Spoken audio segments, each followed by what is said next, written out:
Welcome to the Ricky Matthews Show from the Citizens Bank Studio. Hope you're having a really, really good day. Hey, it's something that's sort of a theme on this show. We talk about it a lot, and that is the importance of music in Mississippi.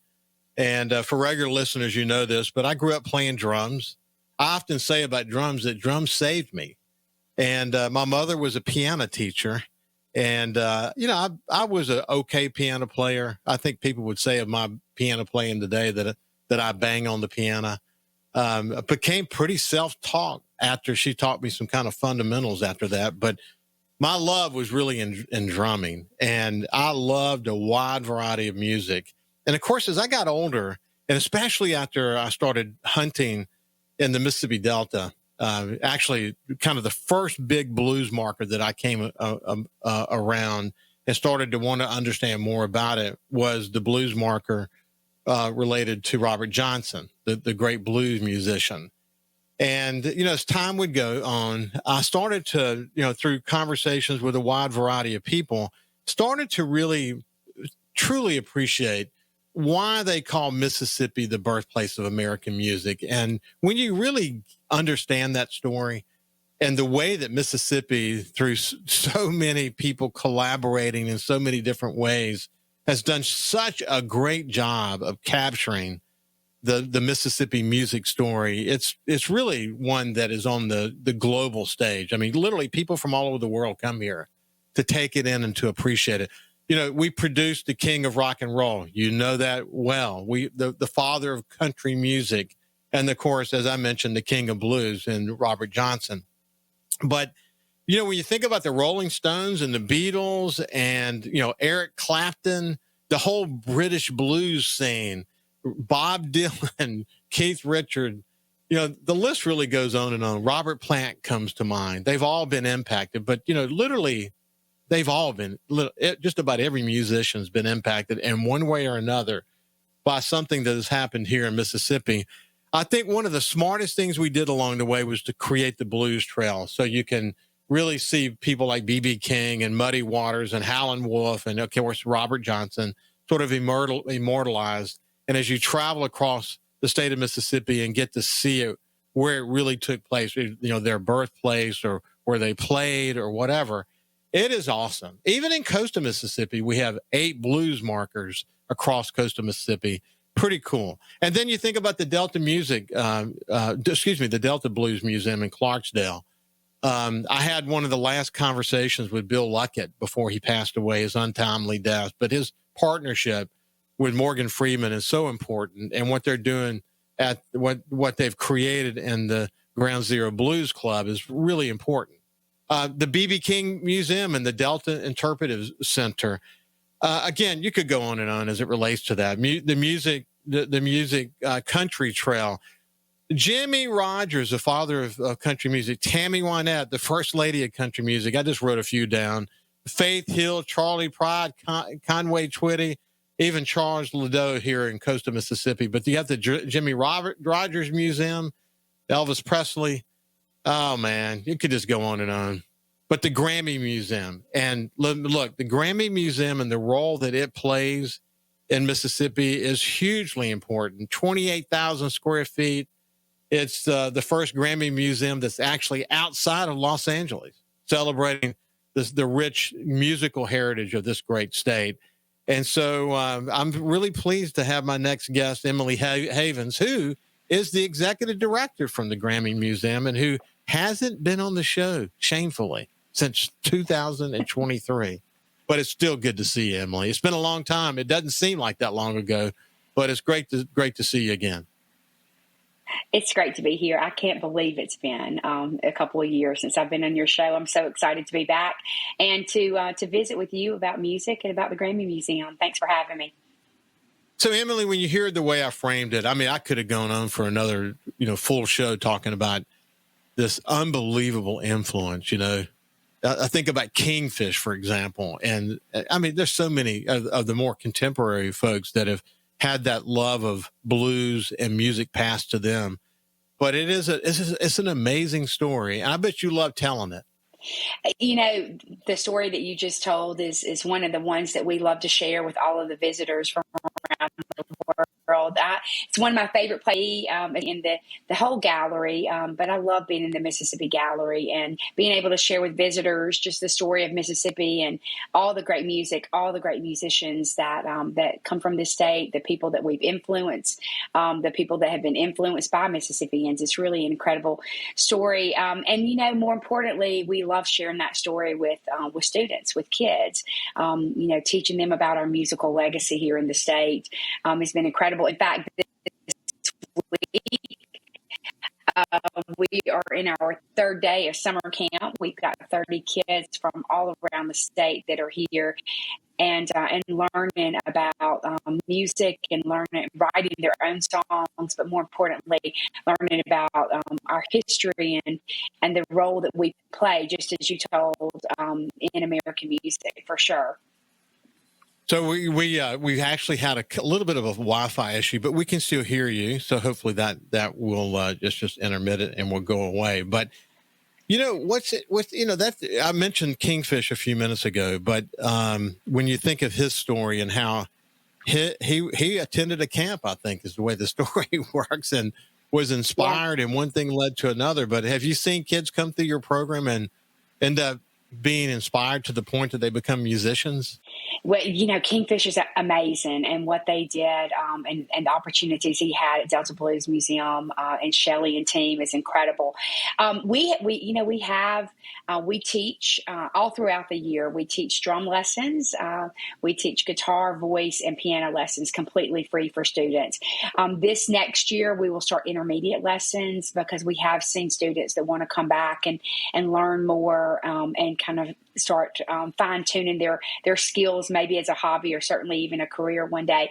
So we haven't seen any of our students excel to that level yet, but we sure hope that we will. Songwriting is so powerful. In Kingfish's story, he talks about going into his room and being able to write down his feelings or what happened that day, and have that best friend in his room with the guitar. And that's exactly what we hope. We hope that we have students one day that will be Kingfish or other great musicians, but more importantly, giving them opportunities to express themselves in a way where they can songwrite, talk about maybe what's happened to them or what their hopes and their dreams, and then even maybe turn it into a career one day, just as Kingfish has. It's really, his story is amazing, and we would love to multiply that and give that opportunity for students all across the state. Emily, you know what's amazing? It does come up from time to time, and that is that we are either not aware of it. I mean, I'm talking about the average Mississippian, or we're aware of it and we don't appreciate it. And when you're in a position like that, you can take it for granted. You can take that history for granted. You can take these contemporary artists for granted. And I'm struck by hearing various artists who travel to places like Europe, Kingfish actually among them, who go there and they are like big time celebrities when they get over to Europe. And when they're here, we don't necessarily see them or understand them in that depth of a way. I wish there was some way we could resurrect our knowledge or to maybe intensify our appreciation for what we have here. It's unbelievable, isn't it? It is, and I think Mississippi has done a good job and does even better job today, sharing the story and talking about our musical history and promoting music tourism. I think we see that through initiatives that they have in promoting the state. You talked about earlier the great blues trails that we have, the great country music trails that we have. We just, a year ago, next month, unveiled our country music trail, so we're so thankful to be a part of that. We've been a part of the blues trail now for a while, and we do see visitors all over the country, all over the world, just as you pointed out, that are along their trail and want to visit all the different markers. And I think the state does a great job. We certainly try to fill the gap and make sure that we're telling the stories just as these other great museums around our state tell the music a story. And to be a part of that is really incredible. But we just got to continue to tell it. we're great storytellers in Mississippi. So many of our artists are storytellers. And so if we can continue to do that, I hope that we will make sure the next generation, as well as our generations today, know exactly the role that Mississippi has played in American music. One thing that the late Bill Leckett said to me is that at any given time, he could go into the Ground Zero Blues Club in Clarksdale, and over 50% of the people in there would not be from the U.S. And he would walk around and talk to them and whatever. And I was struck. I came across the B.B. King birthplace blues marker and right outside Itta Bena, Mississippi, literally in the middle of nowhere. But that describes several of the blues markers. And when you're off these beaten paths and you come across these rental cars that are have driven into the Mississippi Delta from Lord knows where, it's amazing how the Blues Trail has injected people from Europe and Australia and all places into the heartland of Mississippi. What a brilliant thing. In fact, I'll tell you what we'll do, because we're coming to the end of this segment. I'll let you respond to that on the other side. And we'll talk about the Taylor Swift exhibit and how much of a hit that has been. We'll continue our conversation with Emily from the Grammy Museum in Mississippi when we get back on the other side. Welcome back to the Ricky Matthews Show. We're visiting with Emily Havens, who is the executive director for the Grammy Museum here in Mississippi. What a special place that is. Hey, just real quick, mention about the Canada that we were talking about during the break, and this point about injecting people from. Yeah, go ahead. Yeah. Yeah, I was just saying that, just yesterday in the lobby, there was a group from Canada here, and so many people from all over the world, visit our state for music tourism and to learn our story. And I talked to Malika a lot at the B.B. King Museum, and so many of their visitors are international visitors. And we certainly have a lot of them as well. And it's wonderful how they follow the trail, and they're so interested in the blues and the musicians that were influenced and have been influenced by the blues. It's really incredible that they just kind of make this area stop when they're in the United States, and we see it every single day. Listen, there's a great documentary. I'm sure you've seen it, that Steve did with the Kingsmen who backed up B.B. King, and they did a documentary about the making of the album that Steve did about Mississippi, and they did it at the Juke Joint. But you get to see all of these really fine musicians that are, and some of them still playing with Steve today, I might add, at his in his Greenville gig that he does, this resident gig he has in Greenville, which is doing extremely well. But so many great stories to tell. I mentioned before we went to break, Taylor Swift, this exhibit that you've got there has been very popular, hasn't it? It definitely has. We have enjoyed seeing so many fans and even people that maybe aren't fans when they come to the museum and then walk away with a different impression or maybe a fan. We've had Swifties from all ages, little ones all the way up to older ones. And some of them come dressed up in their favorite era. And it's just been fun to watch and fun to celebrate all of her music and all of her eras. It's been incredible, the visitors that we have seen from across the world come and enjoy this great exhibit. Hey, listen, I remember back at the beginning of her career, she literally had just published a couple of songs at the time. She was on the highway on Sirius, and my two sons, Jordan and Justin, and I were sitting in the truck together waiting to go hunting.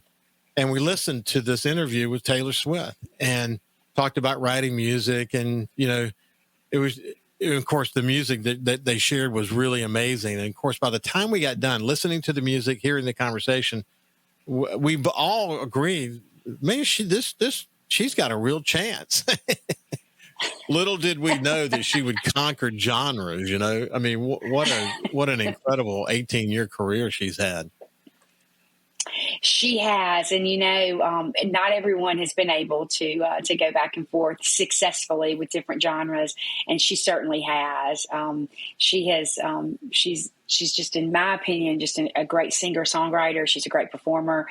She's got so much talent, and we're so happy to be able to celebrate her and work with her team to bring this exhibit to life and to bring it to Mississippi and share it with everyone. It's been the dream.